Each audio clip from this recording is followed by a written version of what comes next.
जय हिंद बच्चों। SK biology में आज हम आपके लिए लेकर आए हैं मानव में श्वसन क्रिया कैसे होती है तथा श्वसन क्रिया में कौन कौन से अंग इन्वॉल्व होते हैं और श्वसन क्रिया लास्ट में कहाँ पूर्ण होती है और श्वसन क्रिया के दौरान क्या क्या उत्पाद उत्पन्न होते हैं। पर इसको पूरी तरह से समझने के लिए आपको इस वीडियो को शुरू से अंत तक देखना होगा।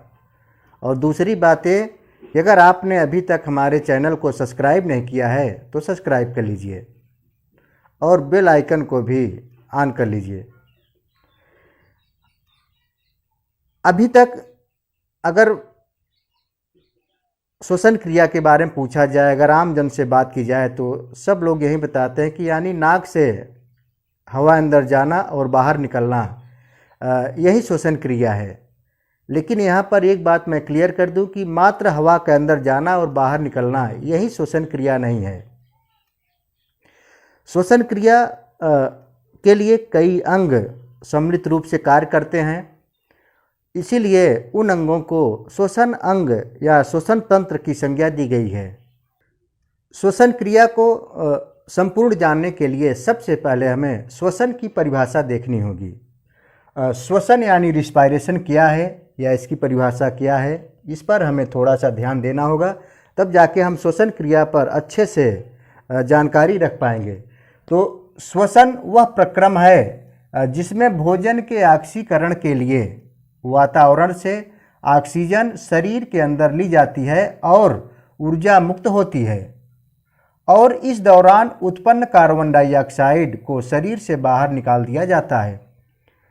यानी कि अभी तक जो हम समझ रहे थे कि हवा का अंदर जाना और बाहर निकलना यही श्वसन क्रिया है, तो ये बिल्कुल गलत है। श्वसन क्रिया को पूर्ण रूप से जानने के लिए देखिए यहाँ पर लिखा हुआ है भोजन के ऑक्सीकरण के लिए, यानी भोजन जो हम लोग खाते हैं, हमारे रक्त में जो भोजन जाता है, कोशिकाओं तक जाता है, उस भोजन का महत्व तभी रहेगा जब उस भोजन से ऊर्जा उत्पन्न होगी और उस ऊर्जा को उत्पादित करने के लिए ऑक्सीजन बहुत ज़रूरी है, क्योंकि ऑक्सीजन क्रिया के द्वारा ही ऑक्सीडेशन क्रिया होती है। यानी कि ऑक्सीजन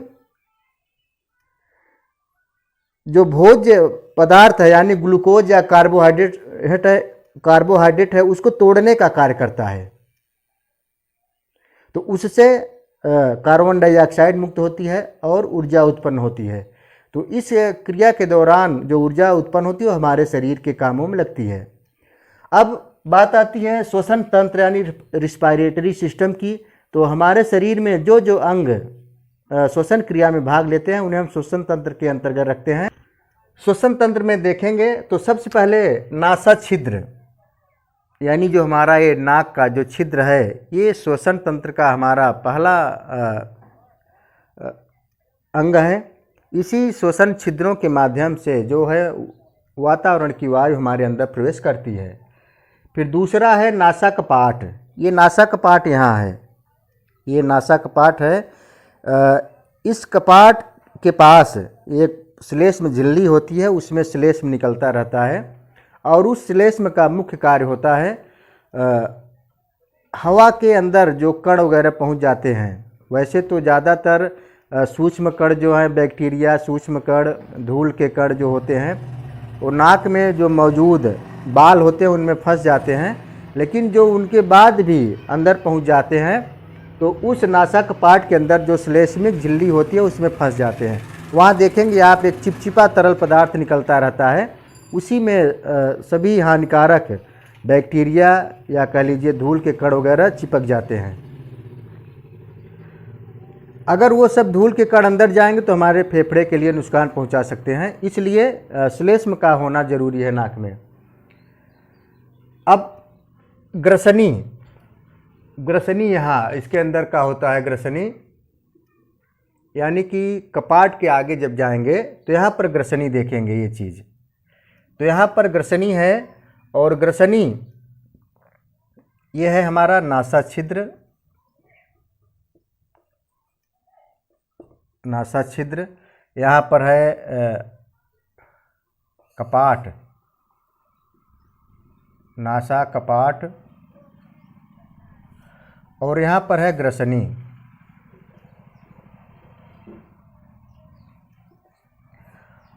ग्रसनी यानी कि फायरिंग्स अंग्रेजी में बोलते हैं इसको।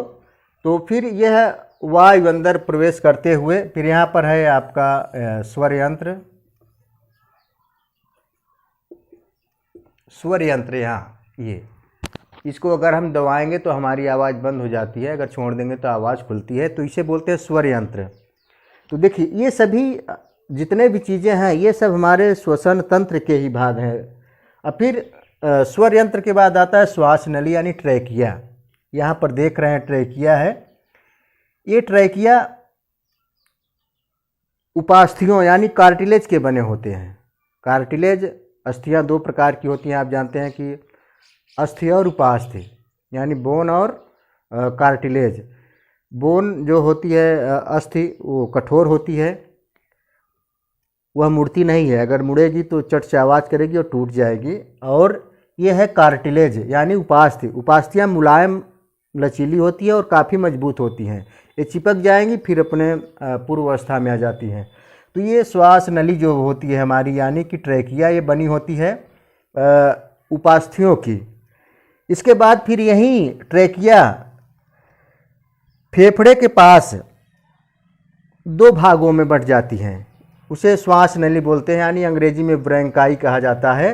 तो ये एक दाहिने फेफड़े में पहुंच जाती है और एक बाएं फेफड़े में पहुंच जाती है। फिर यही श्वसनिकाएँ आगे विभाजित होकर श्वसनिकाएँ बनाती हैं यानी ब्रैंकियोलस कई श्वसनिकाएँ बनाती हैं। और उन श्वसनिकाओं के लास्ट में वायुकोष्ठ यानी कि एल्वियोली होते हैं।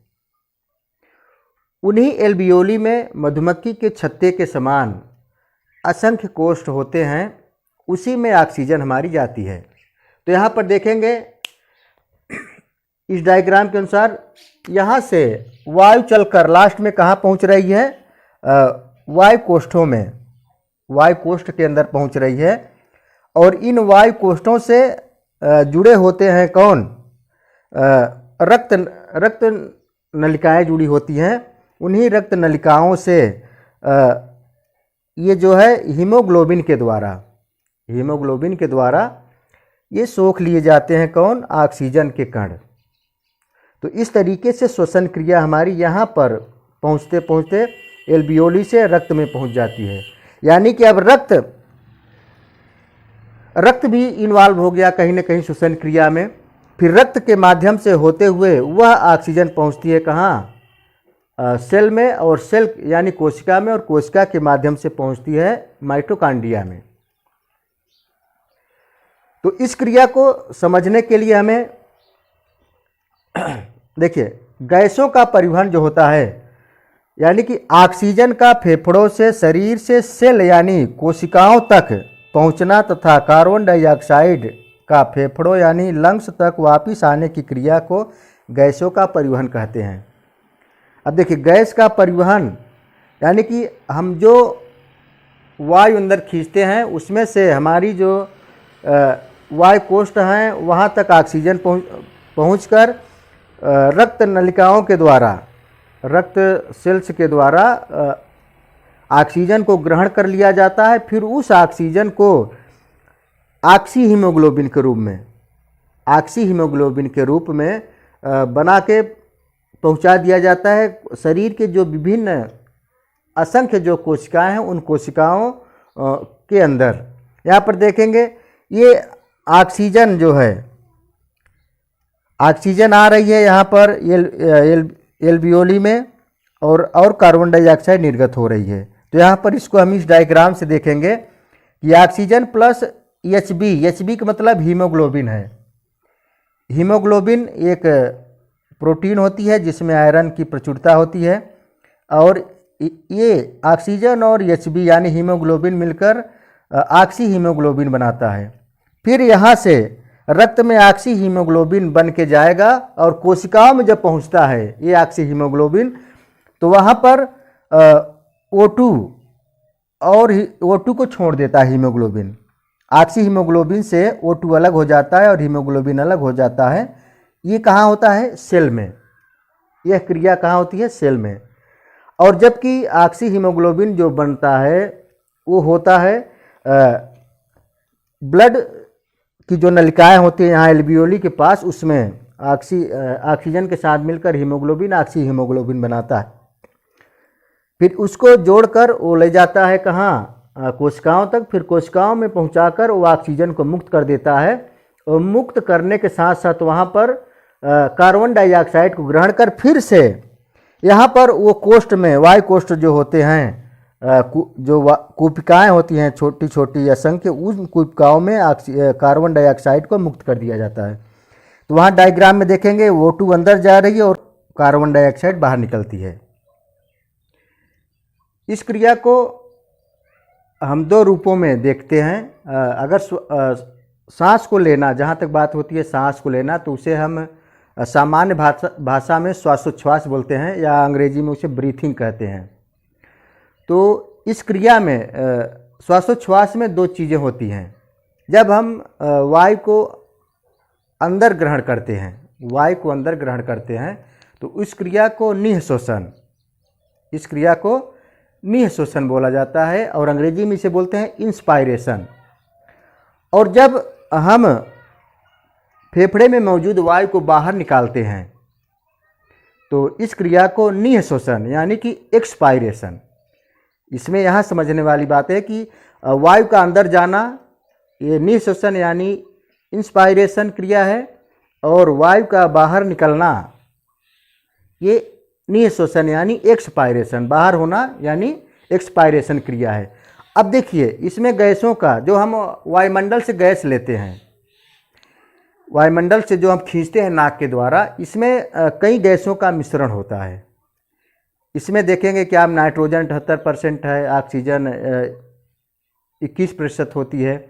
उसी तरीके से अन्य गैसें भी मिली होती हैं, जिनमें से कार्बन डाइऑक्साइड भी 0.03% के हिसाब से होती है।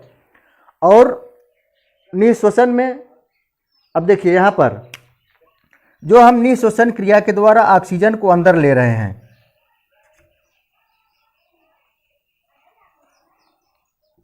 यहाँ पर देखिए ऑक्सीजन को अंदर जब हम खींच रहे हैं, वायु को अंदर खींच रहे हैं, तो वो हमारे शरीर में जा रही है कौन कौन सी? नाइट्रोजन है 78%, और ऑक्सीजन है 21%, और कार्बन डाइऑक्साइड है 0.03%। और निःश्वसन जो हम बाहर निकाल रहे हैं यानी कि एक्सपायरेशन क्रिया में, नाइट्रोजन का हमारे शरीर में श्वसन क्रिया में कोई योगदान नहीं होता, तो नाइट्रोजन सेम यानी कि 78% की 78% ही बाहर चली जा रही है। और जबकि ऑक्सीजन गई थी कितना? 21%, तो 21% ऑक्सीजन गई थी, लेकिन यहाँ पर निकल कितना रही है? 17%। और कार्बन डाइऑक्साइड यहाँ पर लिए थे हम कितना? 0.03%, तो यहाँ पर कार्बन डाइऑक्साइड निकल रही है 4%, यानी कि 4%। ऑक्सीजन यहाँ पर 4% कम हो रही है, और कार्बन डाइऑक्साइड 4% ज़्यादा हो रही है। यानी कार्बन डाइऑक्साइड देखेंगे तो यहाँ पर 1% भी नहीं है, यानी कि 0.03% का कोई 1% भी नहीं है, जबकि यहाँ पर निकल कितना रही है? 4%। तो इस तरीके से आपको याद रखना है कि जो ऑक्सीजन, जो गैसों का आदान प्रदान हो रहा है परिवहन क्रिया में, वो ऑक्सीजन और कार्बन डाइऑक्साइड में 4% का अंतर आ रहा है। तो ऑक्सीजन यहाँ पर 4% घट रही है और कार्बन डाइऑक्साइड 4% बढ़ रही है। तो यही मेन क्रिया है इसमें ऑक्सीजन घटने का और बढ़ने, कार्बन डाइऑक्साइड बढ़ने का। अब देखिए परीक्षा में अक्सर प्रश्न आता है कि श्वसन क्रिया में निकलने वाली ऑक्सीजन और कार्बन डाइऑक्साइड की मात्रा कितनी होती है जब हम, यानी निःश्वसन में, एक्सपायरेशन में जो हमारे अंदर की जो वायु निकलती है उसमें ऑक्सीजन और कार्बन डाइऑक्साइड की मात्रा कितनी होती है? तो वहाँ पर ये 17% ऑक्सीजन निकलती है और कार्बन डाइऑक्साइड 4%। जबकि अभी तक आप लोग झट से कह देते हैं कि जब अंदर से जो निकलती है, यानी कि हमारी टेंडेंसी यही है कि हम लोग जानते हैं कि बाहर से ऑक्सीजन जो बाहर से हम ले रहे हैं तो उसमें ऑक्सीजन ज़्यादा होती है, और जब अंदर से निकालते हैं तो कार्बन डाइऑक्साइड ज़्यादा होती है। लेकिन नहीं, श्वसन क्रिया में जो ऑक्सीजन निकल भी रही है उसमें 17% होती है, यानी कार्बन डाइऑक्साइड से 13% ज़्यादा निकलती है ऑक्सीजन तब भी। और कार्बन डाइऑक्साइड देख रहे हैं 4%, तो ये 4% का जो है आदान प्रदान होता है। तो परीक्षा में प्रश्न आता है कि जब श्वसन क्रिया में हम बाहर गैस निकालते हैं उसमें कार्बन ऑक्सीजन कितनी होती है, कार्बन डाइऑक्साइड कितनी होती है, तो आपको बताना है ऑक्सीजन 17% होती है और कार्बन डाइऑक्साइड 4% होती है। अब देखिए इस क्रिया में श्वसन क्रिया को हम दो रूपों में देखते हैं, यानी नाक से अगर फेफड़े तक की, इसको हम दो रूपों में डिवाइड करते हैं श्वसन क्रिया को। एक हम कह सकते हैं बाह्य श्वसन, एक्सटर्नल इंस्पायरेशन, और दूसरा है आंतरिक श्वसन यानी इंटरनल इंस्पायरेशन। तो यहाँ पर बाह्य श्वसन में नाक से और फेफड़े तक की क्रिया को हम बाह्य श्वसन बोलते हैं। नाक से फेफड़े, हमें यही पता चलता है कि हम सांस अंदर ले रहे हैं बाहर निकाल रहे हैं, तो इस क्रिया को हम नाक से फेफड़े तक की क्रिया को हम बाह्य श्वसन की श्रेणी में रखेंगे। और आंतरिक श्वसन ये कोशिकाओं में होती है, माइटोकॉन्ड्रिया में होती है, तो इसे कोशिकीय श्वसन भी बोलते हैं। आंतरिक श्वसन को कोशिकीय श्वसन भी बोलते हैं, और यह कोशिका के अंदर होती है, यानी ये फेफड़े के बाद की क्रिया है। फेफड़े की बाद की क्रिया है, जब फेफड़े की जो एल्वियोली कुपिकाएँ होती हैं, छोटे छोटे कोष्ठ होते हैं, उन कोष्ठों के माध्यम से जब ऑक्सीजन रक्त में मिलती है और रक्त परिवहन के द्वारा जब वह कोशिकाओं में पहुंचती है, तब आंतरिक श्वसन क्रिया प्रारंभ होती है। और उस क्रिया में शरीर को कार्य करने के लिए प्रतिपल भारी मात्रा में ऊर्जा की आवश्यकता होती है। उस आवश्यकता को पूर्ण करने के लिए जो भोजन गया है पाचन क्रिया के द्वारा, उसका ऑक्सीडेशन होना जरूरी है। तो उस ऑक्सीडेशन क्रिया के लिए ऑक्सीजन जरूरी होती है, तब जाके माइटोकॉन्ड्रिया में कोशिका का ऑक्सीडेशन क्रिया के माध्यम से ऊर्जा उत्पन्न होती है। इसीलिए माइटोकॉन्ड्रिया को कोशिका का पावर हाउस भी कहा जाता है।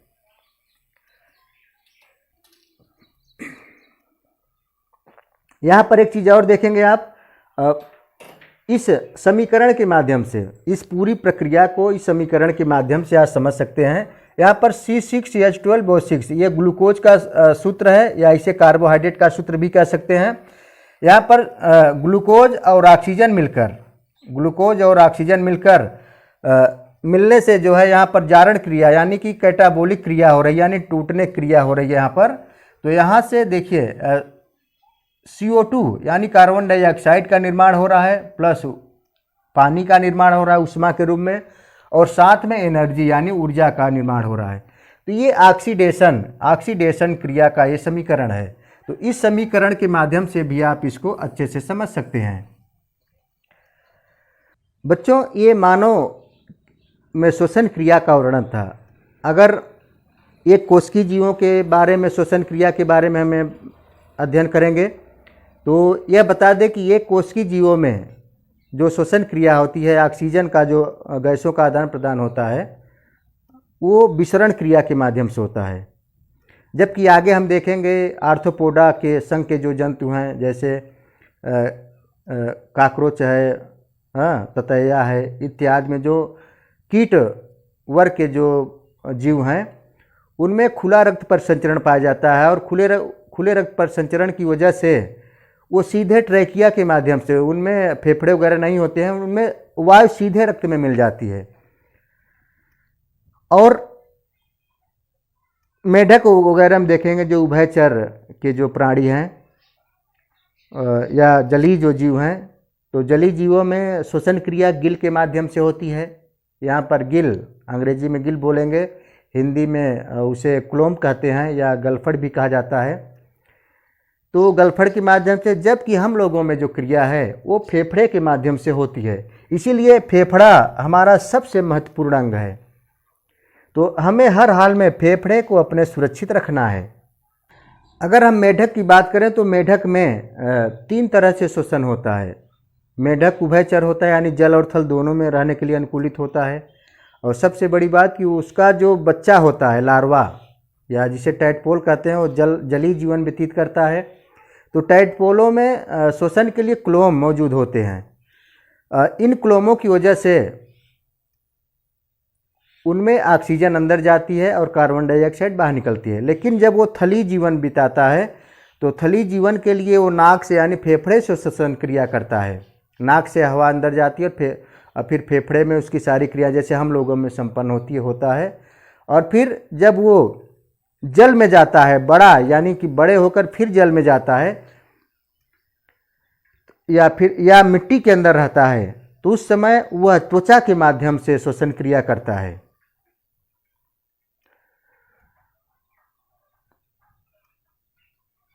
बच्चों,